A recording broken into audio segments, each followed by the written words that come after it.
Gold జనరల్గా లో ఇంట్రెస్ట్లో better performance వస్తుంది. ఇంట్రెస్ట్ రేట్ పెరిగిందంటే కొంచెం పడిపోయే ఛాన్స్ ఉంటుంది. ఇప్పుడు యుఎస్లో కూడా ఇన్ఫ్లేషన్ కొంచెం ఆ, అనుకున్న దానికంటే కొంచెం ఎక్కువ ఉంది. వాళ్ళు ఇంట్రెస్ట్ రేట్లు తగ్గించవచ్చు.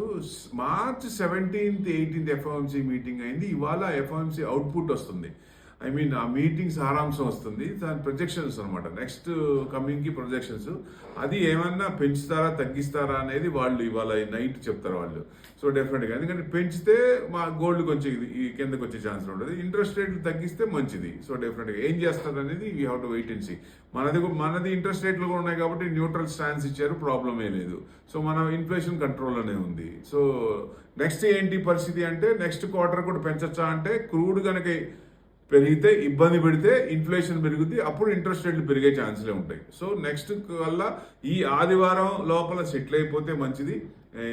అంటే దాదాపుగా ఉధృతం తగ్గింది, ఫైనల్గా సెటిల్ అయిపోతే ఇంకా బాగుంటుంది. చిన్న చిన్న లాస్ట్ అంటే బ్లింక్లో ఉన్నట్టుంది, సెటిల్ అవటానికి బ్లింక్లో ఉంది. సో డెఫినెట్గా ఎంత త్వరగా సెటిల్ అయిపోతే అంత మంచిది. మేబీ నెక్స్ట్ వీక్ పుంజుకుంటుందా అంటే ఈ న్యూస్ని బట్టి మార్కెట్ డైరెక్షన్ తీసుకునే అవకాశం ఉంది.